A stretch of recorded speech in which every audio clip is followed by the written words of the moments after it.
May nakapagsabi na ba sa inyo na nagsasayang ka lang naman ng oras mo tsaka ng pera mo dyan sa pag-fishing? Sa akin marami kasi nagsasabi ng ganun. Kasi ang lalaki na nga ng ginagastos ko. Tapos, mas marami yung araw na nasisiro ko kaysa sa nakakahuli. Ayun, madalas, di ako nakakahuli. So, nagsasayang nga ba tayo ng oras tsaka ng pera sa pinagagagawa natin? Kayo ba?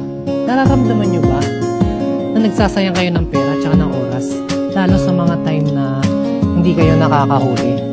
Yung naiinitan kayo, nahihirapan kayo, kas kayo ng kas, walang kumakagat. So, ang hirap kasi explain sa kanila ano yung nabibigay sa atin ng fishing. Bakit hindi tayo tumitigil kahit gastos lang tayo ng gastos. Tapos, parang buong araw, minsan 3 araw pa tayo nag-fishing. Tapos wala tayong nanguhuli. Dumadayo pa tayo sa malalayong lugar. Nagre-renta tayo ng bangka. Alam nyo yun? So, ang hirap i-explain. Pero, yung saya kasi na binibigay ni fishing sa atin, o sa akin, is kakaiba. Parang napupunta ka sa ibang dimension. Parang dinadala ka niya sa lugar na mapayapa. Hindi mo naiisip yung problema. Hindi mo iniisip yung nangyayari kahapon. Hindi mo rin iniisip kung ano mangyayari sa future. Nandun ka lang sa present time mo. Kumbaga, isinasabuhay mo lang kung ano yung kasalukuyang nangyayari. So kayo ba guys?